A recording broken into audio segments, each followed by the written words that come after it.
Next life I go be Igbo man. Today I be Igbo. Tomorrow I be Igbo. Next life I go be Igbo. Make una no carry Niger Delta come dey separate us. South is Niger Delta.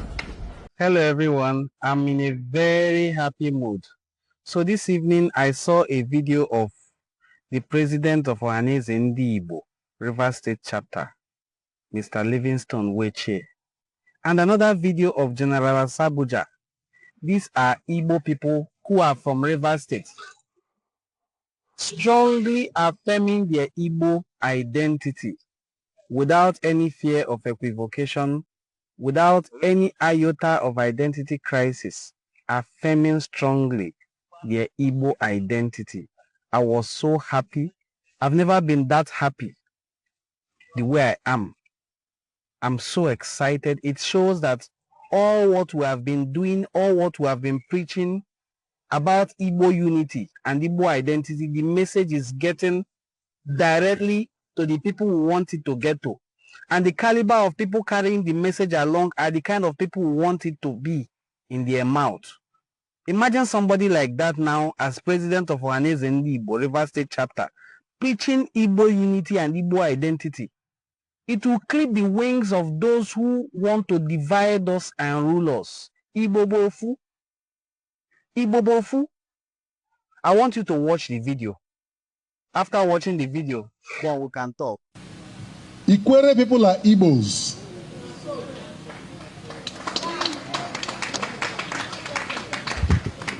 We are not from Benin.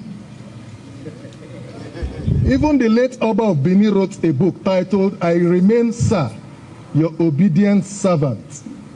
On page 19, he said he worked in the other districts and he came across the Ikweres and the Ches, who are typical Igbos.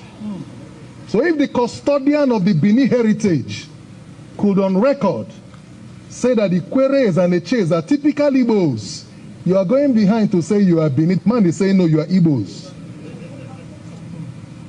Nobody owns Igbo. And there is no superior Igbo, neither is there an inferior Igbo. Igbo has different language dialects. Ikwere is one of them. As a matter of fact, Ikwere is about the biggest. If you draw the census, Ikwere is the biggest language group in the entire Igbo land. One of our progenitors, late Senator Dr. Obiwale, whose son is here today, became minority leader of the Nigerian Senate. That was an Igbo slot, and it was given to him by his Igbo brothers. We are not begging, it's not a privilege for us to be Igbo. We are not trying to be Igbo. We are not looking for Igbo to protect us. We are Igbos.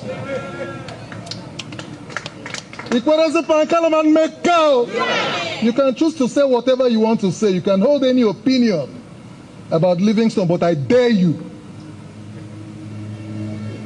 I dare you. Whoever it is, I dare you. So you cannot, because of a post-war script and narrative, come here to undermine our identity. It is a colonial script to divide us, so we become diminished in the face of our neighbors. Our neighbors know our capacity. They know our courage. They know we are a global institution. That Igbos all over the world, Igbos all over the world. We are more than 80 million. I was talking to Chief Mike Okiro earlier on, and he was talking to me about a man called Njoku, who is from Kenya. And he mentioned to me a particular Theophilus Okiro, who was one-time minister in the government of Kenya. Am I correct, sir? People have said, he's an Imo State man, and I asked, when he joined the police, did he join because he wanted to be IG and took reverse slots? At the time he was IG, we prided in this state that our son is the Inspector General of Police. And You're coming to say he's 75 and going. Today is this year is the 76th year on earth. What else? He has seen it all. We are not looking for endorsement. We are not looking for recommendation. We are not looking for acceptance. Africa survives on the strength of Igbo. Africa survives on the strength of Igbo. Every Ikwere man you see is an Igbo man. You can choose to deny it. Some of us have been denied several political privileges in this state on account of our stance. They have called us names. You can't trust them. Livingstone can't be trusted. You cannot hold him. You can't control him. I'm not looking for anybody to control me or to trust me. Even Jesus Christ was not looking for reputation. But the fact is, I tell you to your face, that's why I say, I dare you.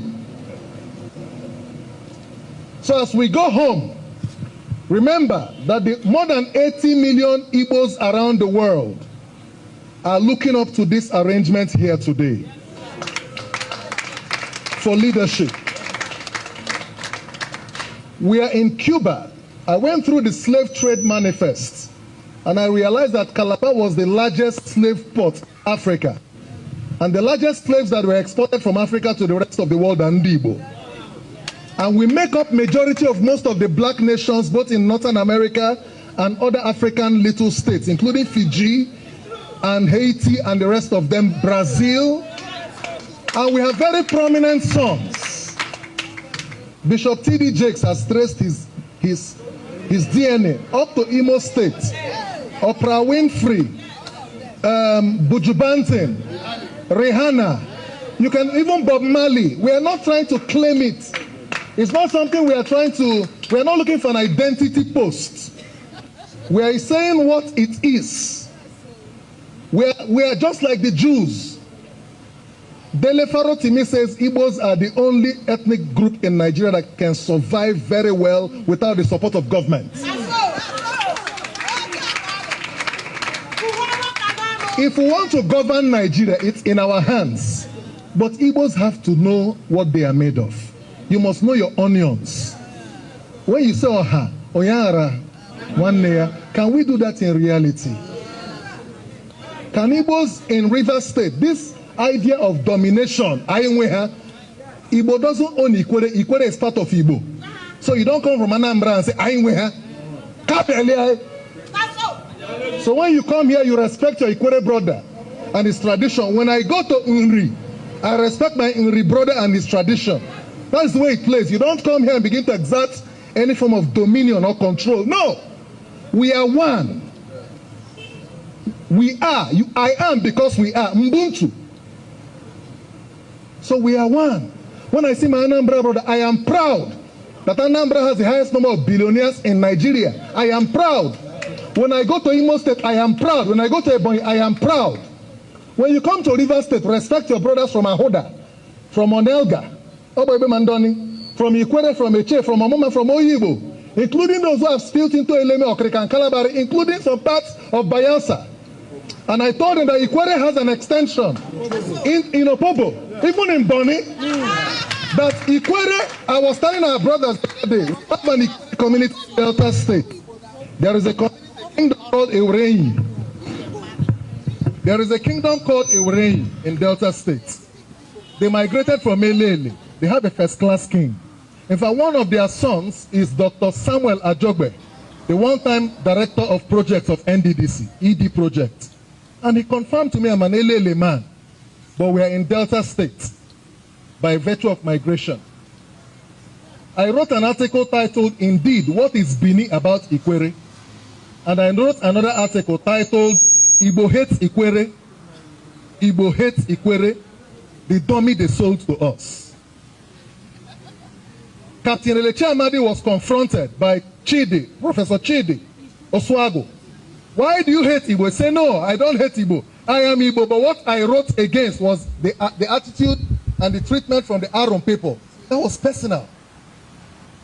We should not, because there is a project to de-Igbonize the riverine Igbo and make the hinterland Igbo see us as enemies. And so when we come here, we want to subdue them. You cannot. We will keep rising. Although some of us here who are holding on to our heritage may not be much, but we need the support of each other to steer this ship. And if our hinterland Igbo brothers do not show us the reciprocal love and brotherhood, the other Ikweres who are willing to hold on to this heritage will hold back because they feel you're not giving them the sufficient protection. There are some Igbo leaders in the past who drove this idea of hate and domination. And today we are finding it difficult to believe in each other. So there's a trust deficit. So it has to be a deliberate and a conscious commitment to bring about the Igbo structure so robust so that, because Satan does not fight one who has no great destiny. The war against Igbo is because of the destiny of the Igbos. Our greatness is under attack. We are under existential threat because of the destiny we carry. So you must not see them as Ndi Ikwere and Ndi Soma. Ndi Igbo. When somebody comes and says, speak Igbo language, the other time in our meeting at a People's Club, they said, speak Igbo. I started speaking Ikwere.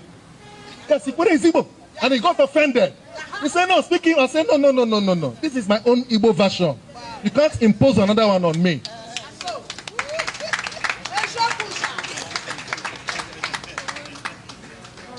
The time for peace and unity is now. So I want you to know that we are here because, not because we are looking for people to cling on to. We're here because God says we should be here. We did not choose to be here. God brought us here. We have our brothers all over the world. And I want to use this opportunity to call on all our brothers who are aspiring for this same office. Can we come to the round table?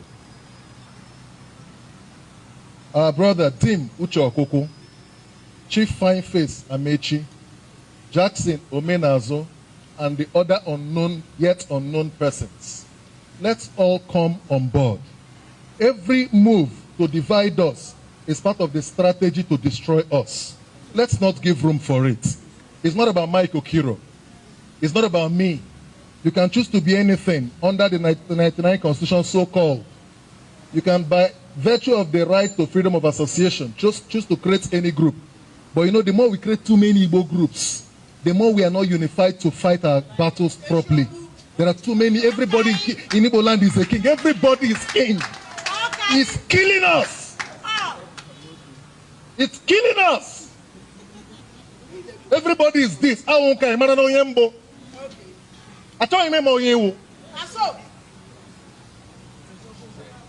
Please, I will rest my case here.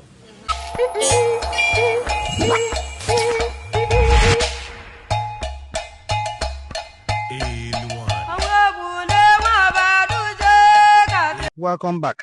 I hope you are as happy as I was after watching the video. Okay, so there are so many things that connect us more than the things that divide us. What actually divided us in the first place was the divide and rule philosophy of General Yakubu Gowon. Did he succeed? He succeeded in dividing us in terms of geography. But should we also allow him to succeed in dividing us in culture? No. Political identity will always remain different from cultural identity. Political identity may be River State, Niger Delta, Delta State. Those are political identities. Those who create these identities do not think in their mind the cultural alienation of these people they are creating in the same state. They do not think of their cultural inclination. They do not think whether they have a history together, just like Nigeria is. The components of Nigeria, the ethnic groups that make up Nigeria do not have any cultural history together. What is the relationship between the Kanuri people and the Igbo people when they are in the same country? That is the same way states are created. So that you will have a bunch of people in Edo State. They are Igbos, but in Edo State, they have no business there. The same way you in Delta State, you have over 5 different ethnic groups in the same state. So states boundaries and national boundaries do not naturally define the identity of a people culturally. It is only a political identity, and that doesn't define people. it is difficult to change or twist people's cultural identity. And I'm so glad that our brothers from Rivers State have taken up the mantle. Just like you saw in Rivers State, I would like you as an Igbo person from all 13 states where the Igbo language is spoken to go ahead too and carry the message along, because political identity can never be cultural identity. Just like you hear our sister here, Chimamanda Ngozi Adichie saying, Igbo bu Igbo. The contemporary distinctions we often make today about Igbo identity, they're not cultural identities, they're political identities. There's a difference between a cultural identity and a political identity. When we say somebody is Delta Igbo, it is a political identity. It is not a cultural identity. Igbo-speaking peoples are one nation, one language, with different dialects. All languages have dialects. A dialect is not a language. So let us use Germany as an example. Germanic tribes have existed for centuries in Western Europe. But it was only relatively recently in the 19th century that these Germanic tribes decided to come together with the different dialects of the same language, German, and they united to form what we now know as the modern German state. Political identities are acts of political expediency. They're transient, they're fleeting, and they're hollow at the core. But cultural identities come from shared language, shared traditions, shared ideals. All Igbo peoples are Igbo. Nobody is more Igbo than another. Igbo bu Igbo. culturally, traditionally, historically, all Igbo-speaking people are one, and they interacted culturally and historically. Unlike now, where you have identity crisis, where somebody will tell you we speak Igbo, but we are not Igbo. What language did your ancestors speak before they started speaking the Igbo language? Thank you for watching this video. Do have a very lovely evening. God bless you. Bye.